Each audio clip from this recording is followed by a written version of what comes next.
Oh, shalom, my friends. Shalom, all of you out there in here. This is your old pal, Rabbi Sol Solomon, the founder and the spiritual leader of Temple Sons of Bitches in Great Neck, New York. And oh, look at that. When I promised that you're seeing red, look at being all red. That is my kind of red right there.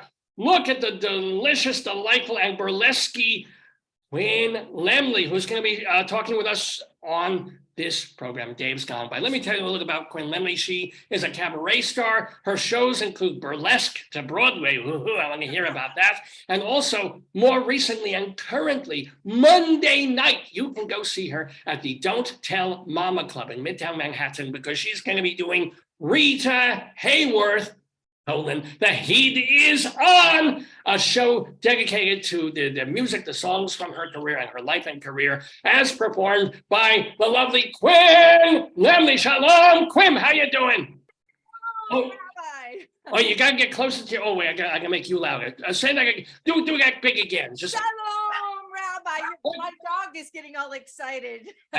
So's every guy watching it. So, what is the name of your dog? What kind of dog is that? I love dogs. Come here, Leah. She is a Malshi. She looks like an Ewok. I'm not kidding. Wait. Okay, let's take a look at this. This is a Leah. Oh, hello, shalom to you. Shalom. Leah. Yeah. She's a world traveling dog. Oh, where have you been with her? She's a year old. I got her and then we took her to Italy for a month, and she's going to France next month. So are you performing in these places or just sightseeing and going as a sightseer?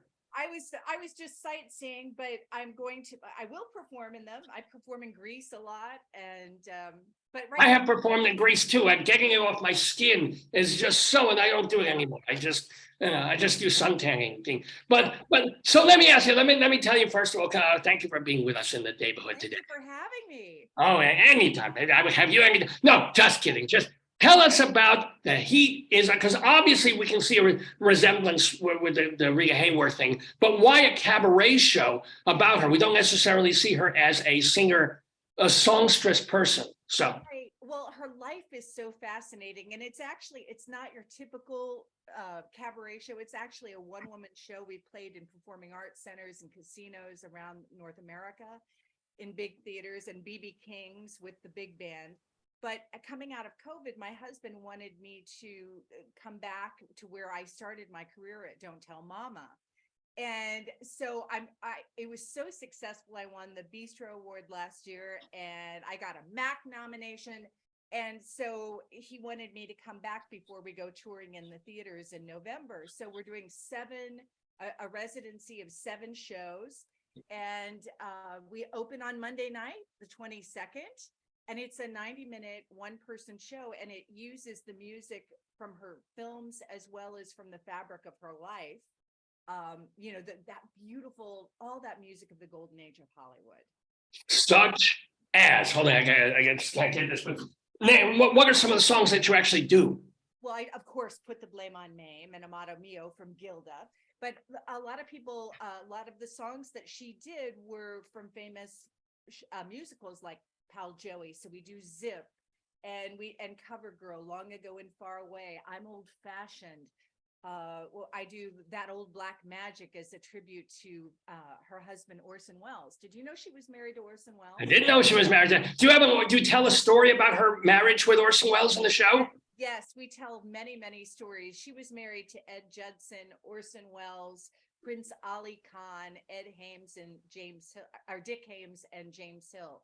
So Rita Hayworth was the first American movie star to become a princess, way before Grace Kelly. Yes. Oh my God! But let me tell us an Orson Welles story, even if it's in the show or not. Just give us Orson. Orson Welles was the love of her life, supposedly, and they were married just short of 3 years. And they fell in love when she had volunteered to be an assistant in a magic act for the servicemen at the USO. And he was doing these great tented magic acts. And he used Marlene Dietrich and Judy Garland. And Rita Hayworth stepped in to be his assistant. And she said they fell in love while he was sawing her in half. Was she being metaphorical? No, I don't know what that means. So, all right, but it only lasted 3 years because Well, Orson, she became the biggest star in the world, and his ego couldn't take it because she became Gilda. And then also when she had her daughter Rebecca, he had a lot of affairs and was wandering off, and he was very egomaniac. She just wanted a home, and he wanted the world.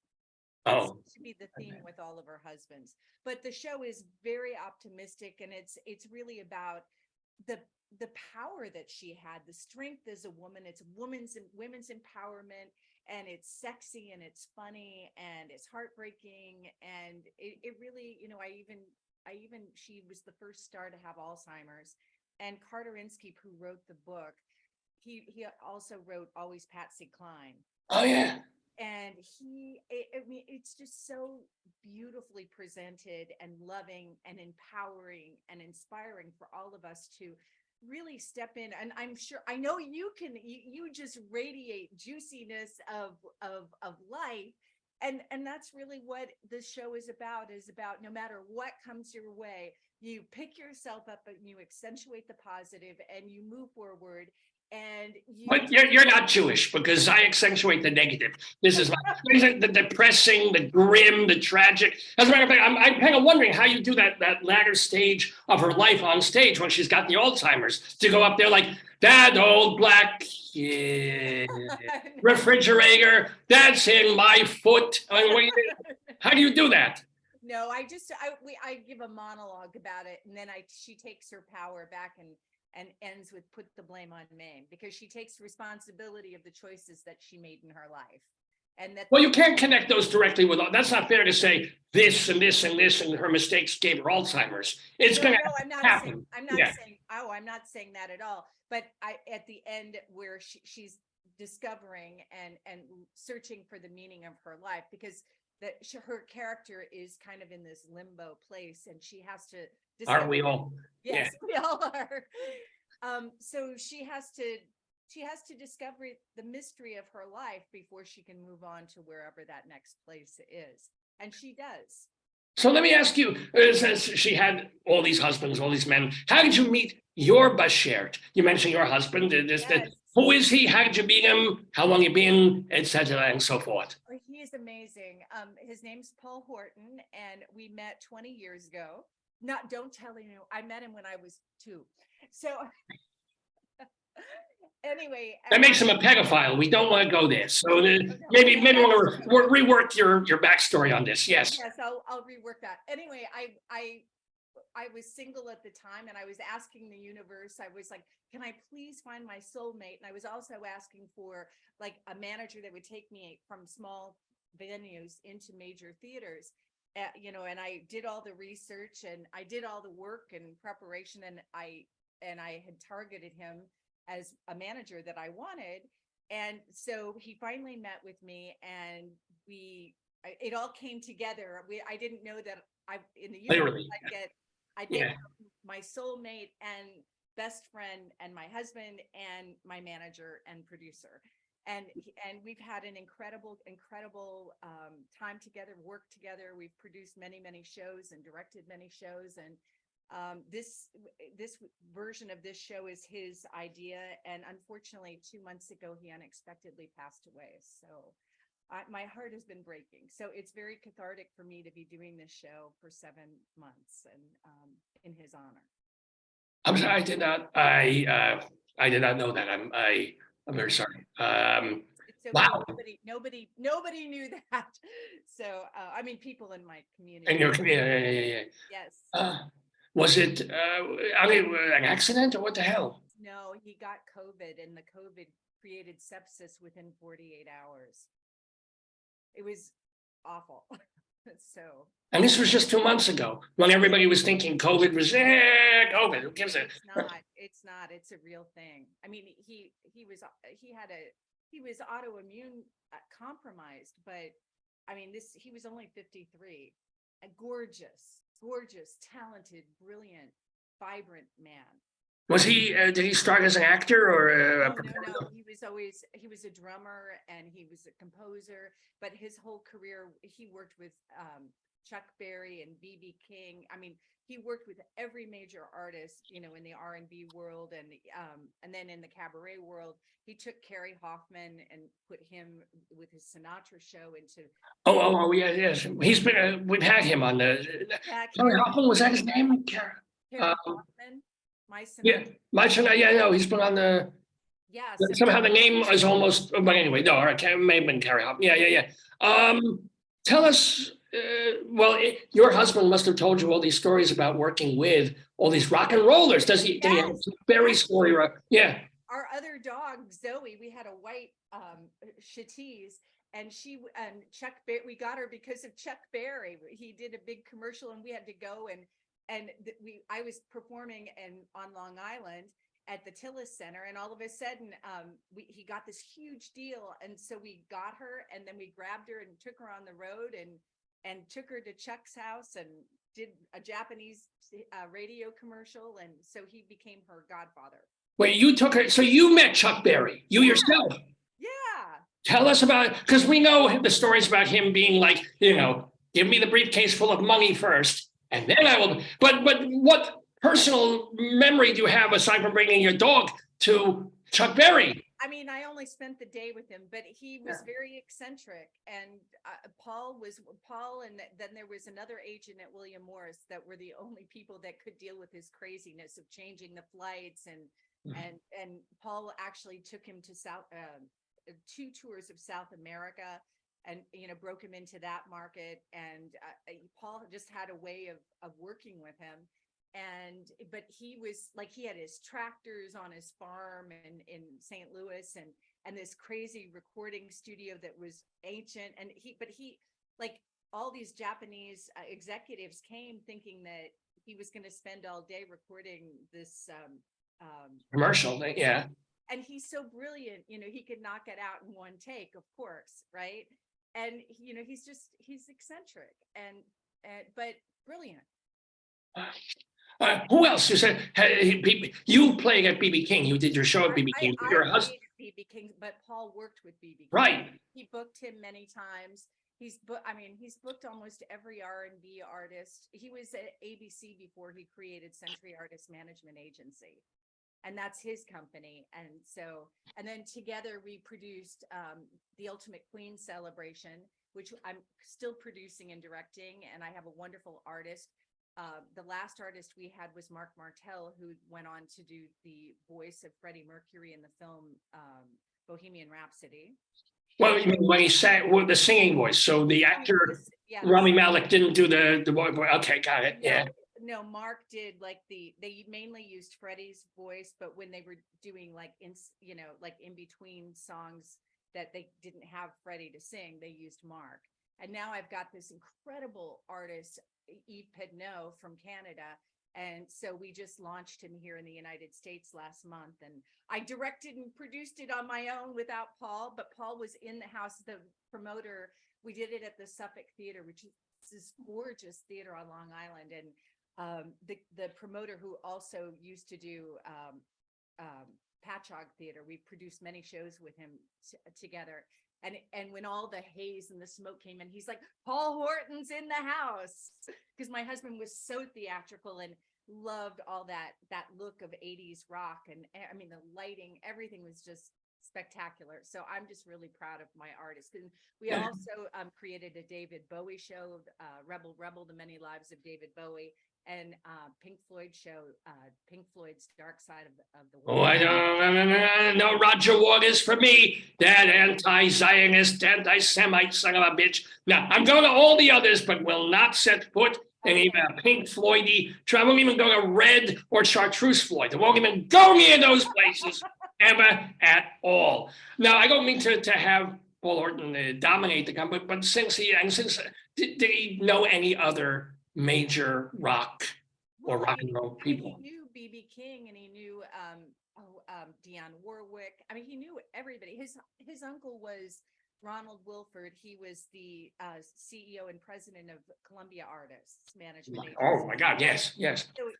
I mean, all of the classical artists, and he was the major producer for Stomp, or investor for Stomp, and toured that around the world. So Paul grew up in the business side of the business of the music industry.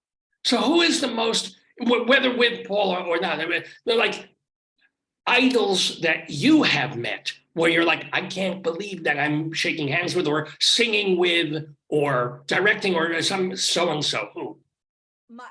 I think the one that I met that I was the most excited was meeting Anne Margaret backstage. She is one of my idols, and I sing a lot of her songs on my albums. And I obviously I love her. I love Rita, but I mean, I've got kind of the playfulness of Anne Margaret, and I just love her albums and her. Is there a show in her? Have you thought, at some point, maybe a cabaret thing event? Yeah. Yeah, I mean, I could. I haven't thought about it, but I think you're right. Maybe I should do a show on the music of Anne Margaret. I did. Bye bye Birdie. Algonquin, when they had the Oak Room, I did Julie London, Rita Hayworth, and Anne Margaret. I did a tribute to them. So my redheaded girls, right? So, by the way, not fair to ask, but are you actually a redhead, or is this just a thing? I'm not going to ask you to show anything, but you are now. Okay, I was just curious. But you made that choice, probably before the whole Rita Hayworth thing, because you were red in the burlesque show too. This is my hair is red. I just make it redder. Oh, that's what I was kind of wondering. I was kind of, Yes, that's my burlesque show, right? Yeah. Hey. Now, in your burlesque show, which I assume you still do sometimes, yes. You don't do the nudity thing, but what do you get out of the burlesque? Were the songs of the era, or the movements, or what? Yes, it's the show is called Burlesque to Broadway, and it's a celebration of the women that went from burlesque Broadway and beyond. So it's like a Bette Midler concert. It's not like a burlesque show, like I know. Yeah. We headline casinos and performing arts centers, and so what I did was Paul and I, Paul said you need another show, and I was really interested in Gypsy Rose Lee because she wasn't. What did she do? What was her act? And I read I always was an avid reader of the history of this music and of burlesque and of the movies. But when I started researching it, I didn't really like her character. And so I didn't want to, even though I admired her, I didn't want to devote a show to her. And because the question was, who was Gypsy Rose Lee beyond the musical Gypsy? Like, who really was she as a woman? She wasn't nice. She wasn't just like her mother. And but in reading this, I started reading about Fanny Brice and Sophie Tucker and Sally Rand, and then there's Cher and Bette Midler and Abbott and Costello and Gracie and George Burns, Gracie Allen and George Burns, and well, are we pushing into vaudeville now, or just both? Yeah. So what I did was I tied my story with my Granny Lemley, who lived behind me. And every day I would go after school, and she'd either put in those 8-track tapes of like all the great big bands or like jazz. And then we'd watch all the movies and read all the biographies of all the movie stars. And she also introduced me to Gypsy Rose Lee and Sally Rand, and told me about these women and how powerful they were, because they created jobs and created and invented themselves in a time where women didn't really do that. And even Sally Rand, she out of necessity, she was a Corrine who couldn't get work, and she rode in on the World's Fair as Lady Godiva with her braid on a horse, and then she created the fan dance, which has become legendary, and she performed into her 70s as the highest paid burlesque dancer. Right on. Yeah. Why not? Why? I think Senator Dianne Feinstein should be doing a fan dance. I think this would keep her on the floor of the set. She'd be, McCarthy, here I am. We're not talking. We're talking with Quinn Lemley. I want to remind everybody you can get tickets to see her at Don't Tell Mama. It's this Monday evening, May 22nd. Now, go see her. And then you're going to want to see her again. Well, guess what? If you wait a month, you can, because she's doing this every month at Don't Tell Mama. There's one in June, July, August, September, October, and then it stops, at least for now, it stops in November on November 20th. But do go get your tickets to see Rita Hayworth. The heat, is on. Now, more questions for you, though. I wasn't expecting you to talk about such a tragic thing earlier, because the only tragic thing I ever saw, and it didn't turn in, thank God, into, so it was that back in 2016, your mother and your sister were apparently in this terrible car crash. Is this, I read that somewhere, or is there a different Quinn Lemley? Yes, they were in a car crash. How did you know that? And it's called research. When you forgot that it happened in 2016, they were in this thing. You got a phone call. Yes, my sister was in the artisanal marshmallow business. Wait, stop, just stop. The artisanal marshmallow business. What is the artisanal marshmallow? Well, she's not in any. Big shock. What was it? She did very well. She won all these awards. Martha Stewart loved her. What competition was there? How many people entered an artisanal marshmallow competition? Oh, you're first, second, and third. No, seriously. She had a company called 240 Sweet, and she made these fabulous flavored marshmallows and went to all these food shows. And so she was doing the bourbon show, or bourbon and Scotch show in Brooklyn. It was like a pop-up kind of thing. And she and her partner and my mom were there. And so Paul and I went to visit them, and they were driving back to Indiana, and they were on the highway outside of Cincinnati, and a car came down the highway off the ramp in the wrong direction. And Paul and I were on the phone with my mom at the time, and we were in Brighton Beach, and we went to that market, that beautiful market, and we had gotten rabbit, and we were going to try to do like a rabbit fricassee. And my mom was saying, and make sure you use wine. And she worked with Julia Child, and so she's like telling us all this stuff, and we're in the kitchen trying to make this rabbit, and all of a sudden we heard the impact. You literally on the phone while it's only. And her phone was her phone was open. The line was open as the ambulance came and everything. And thank God, they were all fine. My mom had to have her elbow redone, but she did the physical therapy, and my mom is just incredible. She's my hero. And my sister and my sister-in-law at the time, they were in the front seat, and they had to do physical therapy, but they were fine. Okay. Unfortunately, the driver that came, they were in an SUV, like in a Suburban, and the car came down the wrong, yes. Yeah. So anyway, yes, I forgot about that. Yeah, I was just, but I'm thrilled that now, is your mom still there? Yes, she's here. Yes, I decided, with Paul not being here, we were going to go to Italy for a month. And so in August, and so my mom is turning 84. She's still fabulous. And so I said, Mom, our favorite place in the world before I met Paul, she would always do archaeological digs in Greece every summer. And I would meet her there, and then we'd do like different islands, or we'd go to the Peloponnese.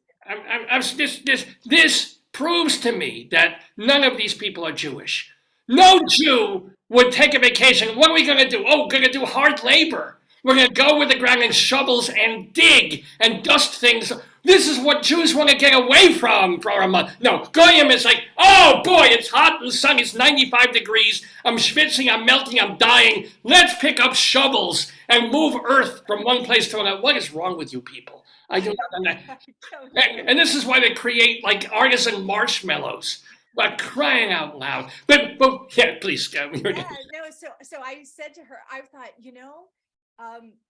we don't know what tomorrow is going to be. And my mom keeps saying, oh, and when I do my nightclub act in Athens, I sing Anita O'Day's song, An Occasional Man. And anyway, so my lead up of this is I tell the audience, and they're all these big burly Greek men, and it's the hottest jazz club in Athens at the Half Note. And I'm like, I said, I've been to all of your fabulous islands, you know, Rhodos and Samos and Mykonos, and the most romantic place in the world, Santorini, with my mother. And they're like, no, it's not possible. So Paul and I never got to go to Santorini, and my mom wants to go. And so I was like, you know what? I'm feeling the Aegean, and I need to take my mom. Yay! Yes. I'm so thrilled to hear this. We have just a couple of minutes. I have just a couple of minutes to stay. You're staying. You're sticking around. You're going to play the wonderful quiz thing. I'm Like a quiz? well. Yes, you got the trivia quiz. It's coming. It's coming into a couple of. Don't panic. Don't panic. I'm nervous. It's a stupid, ridiculous, pointless quiz that nobody gets anything right in. That's why I love it. But I still have a little bit more to ask of you. First of all, were you, a little confused. Were you ever on Shark Tank? I was a finalist. Paul and I were a finalist for Burlesque to Broadway. We made it to the very end, and it's a reality show. And so we spent 6 months with the producers preparing our segment for our ask for the Sharks. Rarely do they do entertainment or, you know, live theater or anything like that. But we came out in our thing within the fans, and we were like, hi, Sharks. And we had this great bit. And then they tell you the week that you're supposed to fly out, but they keep you off center because it's a reality show. And before that, I had a friend from Toastmasters come over who does numbers and statistics. And I said, would you look at my my spreadsheet of, like, you know, my estimate of what we're going to make. And I had my historicals. I mean, it was like going to grad school for like a master's, getting ready to present, you know, your financials for the Sharks. So we were looking for a certain amount of money. And she said, I love it. I love your pitch. I love everything. And if the Sharks don't bite, I would love to be your investor. Well, the next day, the producers called and said, we want you on next season. And I didn't want to wait a year because I mean, I have youth, you know, I have to get up on stage with these 5 hot girls. And so the next day I had my investor for more than what I thought that we were going to get, because, you know, the Sharks take so much. And she became the perfect partner because she's very mathematical and scientific. And then Paul and I are very, you know, idea oriented and colorful and risk takers, and we're producers, so we know how to produce. And we toured all over North America. We're going to go back out, and, you know, What was the actual thing for? What were you touring with? What were you? Burlesque to Broadway. Oh, brother, so that was you're going to be. Oh, I guess so. Yeah, that because we wanted to go to the conferences. We wanted to do a CD. We wanted to do so many things, and we wanted to expand it from 2 backup singers to 4. So there are 5 of us. We did that. I mean, we added some songs, and so we had orchestrations, and, you know, all of that costs money and investment, and more costumes. More feathers, absolutely. Feathers and fans. You would look good in some sequins feathers. Well, look what I can do. Look at this. Look at the tassels. I love it. You can do your tassels. I do tallis tassels. It's fantastic. Now, unfortunately, I have to get back to my shul. My parishioners are waiting for me to finish my sermon. But Quinn Lemley, first of all, she's sticking around for a little while to play the game. And go see her this Monday night at Don't Tell Mama, doing Rita Hayworth. The heat is on. Get your tickets at Don't Tell Mama, and don't, tell everyone that she's staying. I'm going. Dave is coming back to do more of this program. Dave's gone by, and yesterday, trivia quiz. Don't go. Actually, we can't play music because of copyright stuff. But could you just sing just a little bit of a cappella, if you don't mind, if it's okay with you? One of the songs that you do in The Heat Is On. Put the blame on me, boys. Put the blame on the rabbi. The rabbi did a dance called the Hitchie Coo.